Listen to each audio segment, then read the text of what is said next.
Come in here. Yep, come on in and then sit down because we need to have a conversation. I heard that y'all are out here drinking something called a Sleepy Girl Mocktail in hopes that it's going to help you sleep.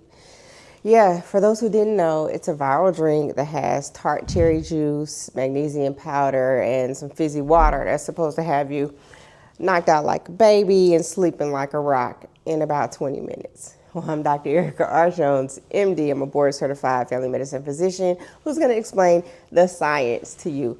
We're going to talk about what this drink actually does, why TikTok is obsessed with it, and who should not use this as their main sleep strategy. Now, I understand that many people have sleep issues, but one of the things that you have to realize is that these little hacks that come across on social media, they're not going to do it for you if you aren't doing the basic things like literally reducing your screen time before bed, like having sleep hygiene. Like the Sleepy Girl Mocktail isn't going to do anything for you. So you can use the sparkling water, the ice, the magnesium powder, and all the other things.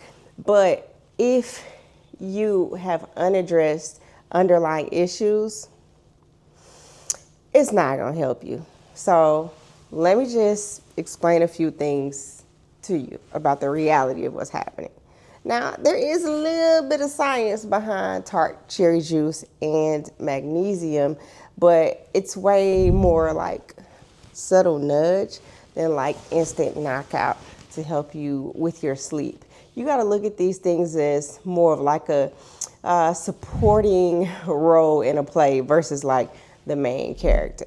So first thing I'm going to talk to you about is tart cherry. Now, tart cherries do naturally contain some melatonin.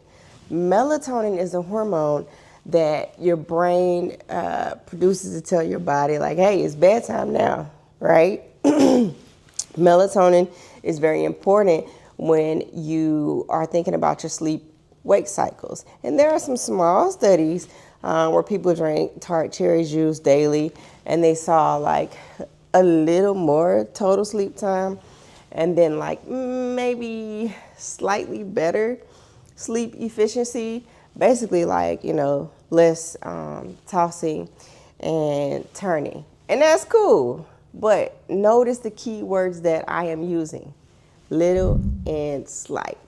So this is not like taking a big dose of melatonin or like a prescription sleep medication. It's more like turning the volume up just a little bit where your body's natural, hey, it's time to go to bed, time to go to sleep signals. Now, researchers have pointed out that the melatonin levels in cherry juice are pretty low compared to what you would get in just taking a melatonin gummy or a melatonin pill. So if you're expecting one glass of tart cherry juice to erase weeks of bad sleep habits, nah, that's not gonna happen for you. I need you to understand that, okay? Now, the next thing I'm gonna discuss is magnesium. Magnesium is the second star of this show when you talk about the Sleepy Girl Mocktail. Magnesium is a mineral, and your body uses it for muscle relaxation, for nerve function, and a bunch of other behind the scenes stuff. But it's important to know that you can have your magnesium levels checked. And if you're low on magnesium, you can feel more tense, you can get muscle cramping, and then just generally be more wired. But this is a test that you can get done with your providers. Now, some studies on people with insomnia or poor sleep quality show that magnesium supplements can modestly improve some sleep time, some sleep efficiency, and even help with that gap before you fall asleep. So help you fall asleep faster. But when you look at it, the results are mixed. So then researchers went on to do like a big systematic review that basically said that we see a link between magnesium status and sleep quality, but the supplement studies are kind of all over the place. So I want to summarize that for you. If you are deficient, it may benefit you to supplement with magnesium. If your sleep is already trash, magnesium might help a little bit, but it's not a guaranteed, sleep cure for most. And as a side note, if you take too much or the wrong kind, then you might have some GI side effects. Some forms of magnesium can cause diarrhea or other stomach issues. So when I put all of this together for you, what I need you to understand is, the Sleepy Girl Mocktail, it is not a solution that is going to be long term, right? What you actually have to figure out is what is disturbing your sleep. What is causing you to lose sleep? Now, it might be a cute nighttime ritual that tells your brain, like, all right, we're winding down, time to relax and start getting ready for bed. And then you might get a small melatonin nudge from the cherries, a possible relaxation boost from the magnesium, especially if you were low. And that's a nice combo. But listen, that is not a cure for insomnia. You have to get down to the root cause of everything, okay? The drink is being treated like a one glass cure, and that's not what it is, okay? There are a lot of things that this Sleepy Girl Mocktail does not do. There's so many things that it doesn't do.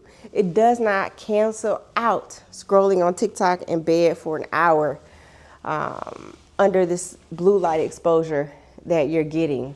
It doesn't fix sleep apnea. It doesn't fix trauma-related insomnia. And it doesn't fix untreated mental health issues. So it's important to understand that there's no replacing talking to an actual doctor. And if your sleep has been bad for several months, you need to come and see someone like myself. Now, if you're doing all the things that, break sleep, and then you hope that the Sleepy Girl Mocktail is going to magically override them, it's just giving cute placebo and not an actual cure. So just understand that if you're having trouble sleeping, go ahead and keep a diary of what time you're going to sleep, what time you're waking up, and how many times you're waking up through the night. This is going to help you when you have a conversation with a healthcare professional so that you can let them know that this is or isn't affecting your everyday life.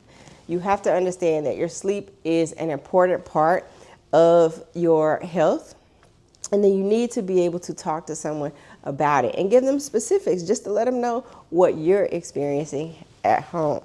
So here's a couple other things to try. No bright screens in the last 30 to 60 minutes before bed. You can consider also a consistent sleep and wake time.